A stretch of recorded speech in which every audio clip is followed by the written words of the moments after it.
Perkenalkan, nama saya Afida Badi Romliatin, NIM 124051931.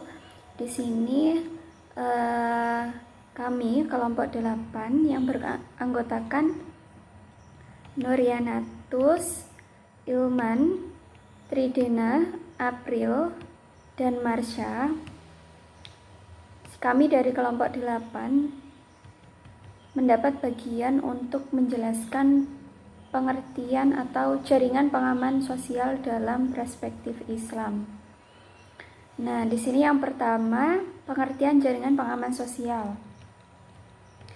Keberhasilan pembangunan ekonomi di Indonesia selama 30 tahun, Orde Baru semestinya mampu menangkal berbagai masalah sosial ekonomi masyarakat. Namun demikian, kelemahan struktural berupa ketimpangan dalam ketersediaan prasarana, kelembagaan, pengelolaan, dan koordinasi pengelolaan sumber daya nasional menyebabkan proses pemulihan dan penanggulangan dampak krisis berlangsung sangat lambat. Jaringan pengaman sosial merupakan satu instrumen yang terkoordinasi dan terpadu antara program pembangunan khusus yang menanggulangi keadaan krisis dan program pembangunan reguler menanggulangi masalah kronis tantangan fundamental ekonomi berupa kesenjangan, kemiskinan, dan juga ketertinggalan. Dalam konteks keindonesiaan, salah satu kebijakan pemerintah untuk mengurangi kesenjangan sosial ekonomi masyarakat dan berusaha untuk memberantas kemiskinan adalah dengan dilakukannya program bantuan dana jaringan pengaman sosial atau social safety nets. Menurut Gunawan Sumodiningrat, di Indonesia dikenal dengan dua pengertian GPS. Pertama, GPS klasik yang memberikan bantuan pangan dan menciptakan lapangan kerja melalui program padat karya. Kedua, GPS yang disempurnakan atau GPS Plus, yaitu pemberian bantuan yang dilanjutkan dengan kegiatan sosial ekonomi produktif yang berkelanjutan. Di Indonesia, secara formal GPS dimulai pada tahun anggaran 1998 sampai 1999.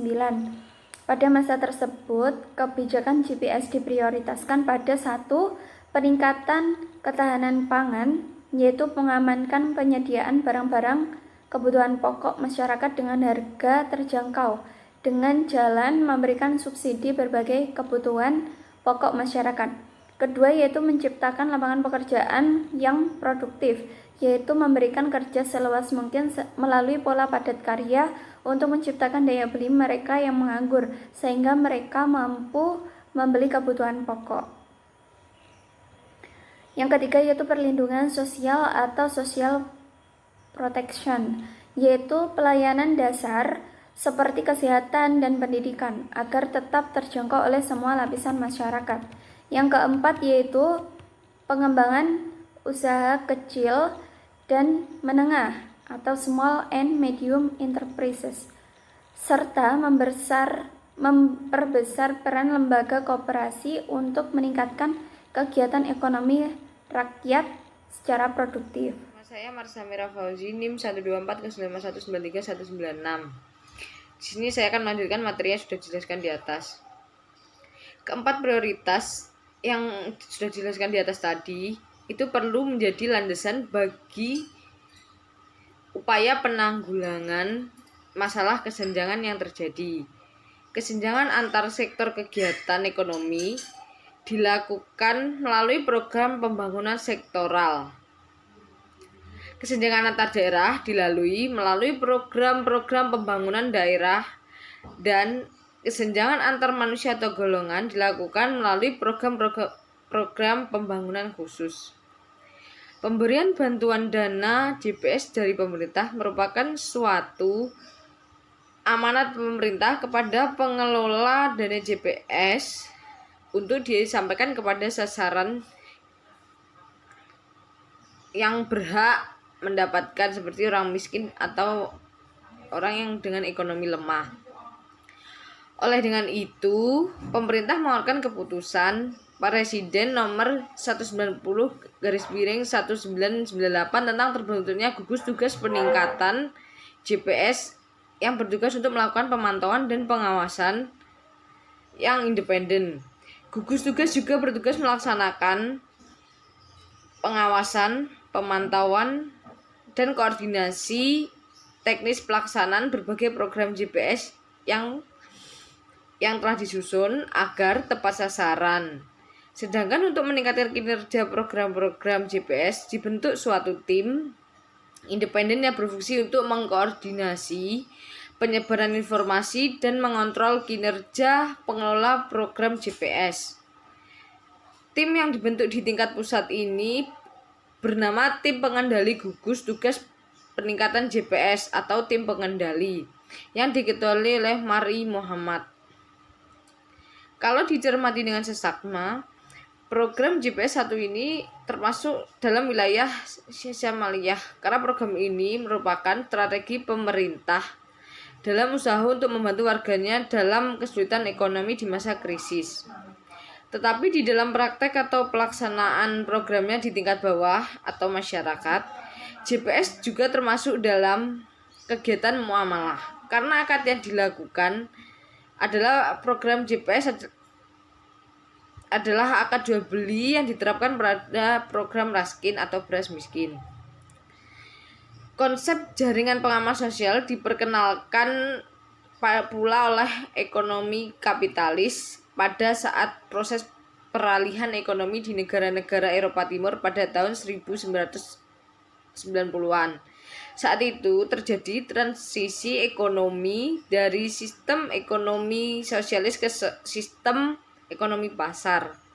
Proses transisi ekonomi ini mengakibatkan kelompok masyarakat miskin yang selama sistem ekonomi sosialis mendapat jatah pangan dari pemerintah menjadi tidak lagi mendapat jatah pangan gratis. Bank Dunia menyebutkan bahwa program jaring pengaman sosial ditujukan untuk melindungi kelompok orang atau keluarga yang mengalami kondisi penurunan kapasitas secara kronis sehingga kehilangan pekerjaan dan pendapatan tetap, dan kelompok orang atau keluarga yang mengalami penurunan kapasitas dari garis marginal kemiskinan sehingga tidak mampu lagi memenuhi kebutuhan untuk bertahan hidup.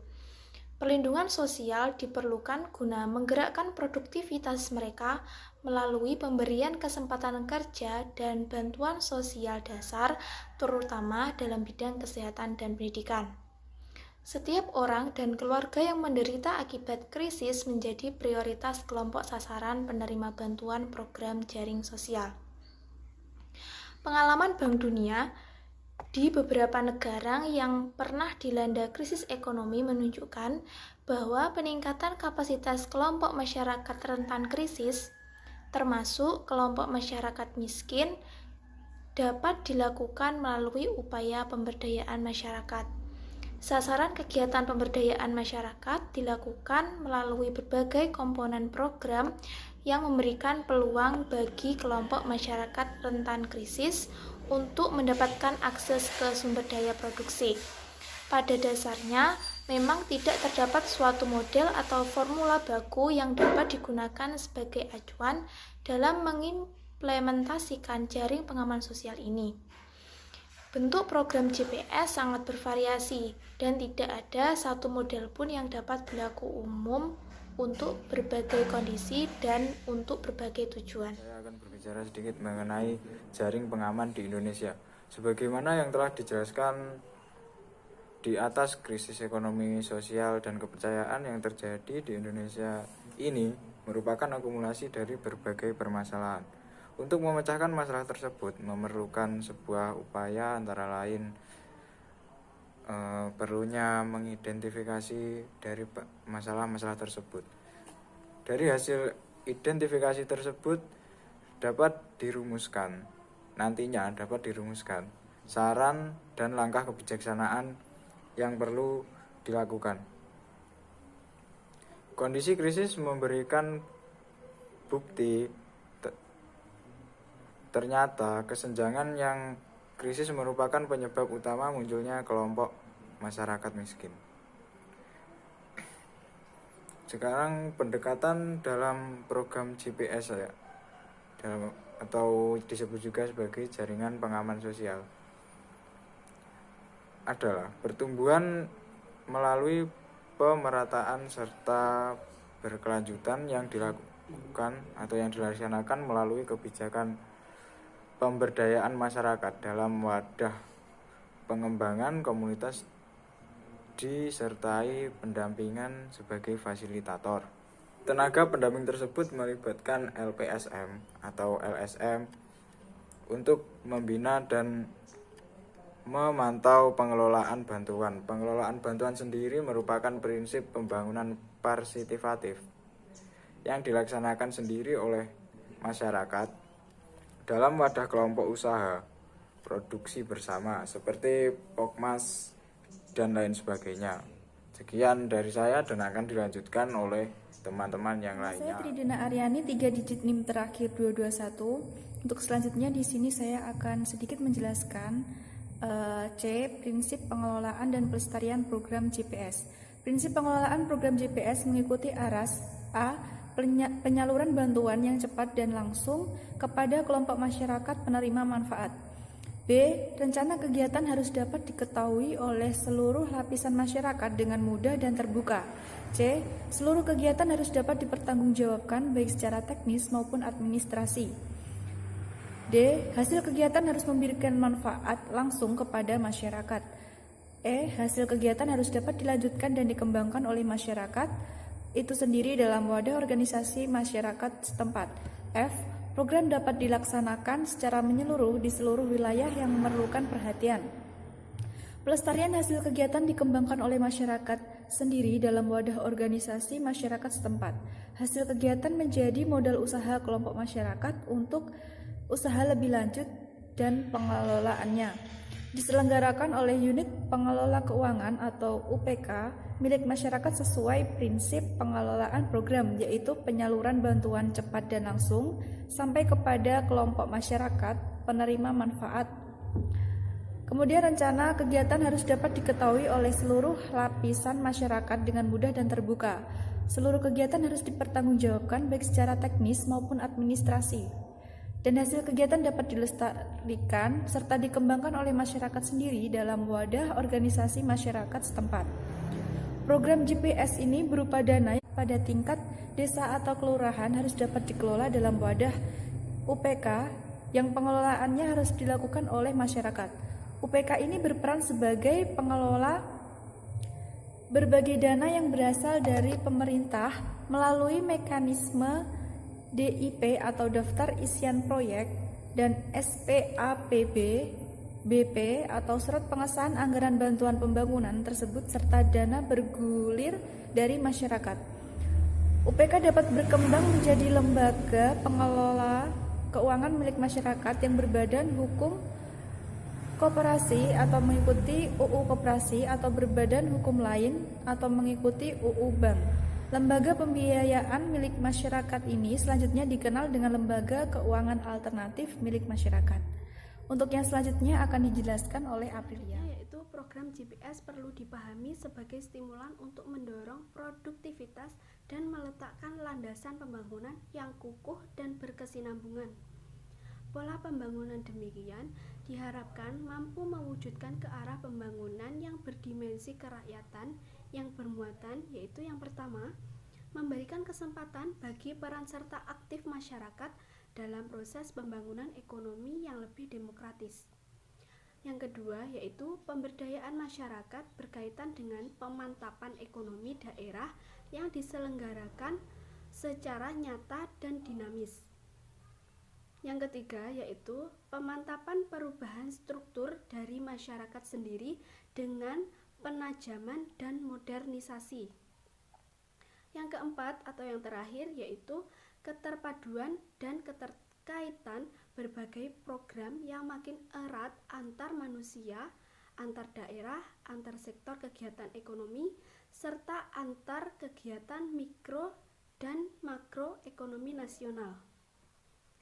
Jaring pengaman sosial berperan sebagai penyelamat masyarakat, keluarga, dan perorangan yang sedang kesusahan dalam menghadapi krisis, tidak memiliki pendapatan akibat hilangnya mata pencaharian.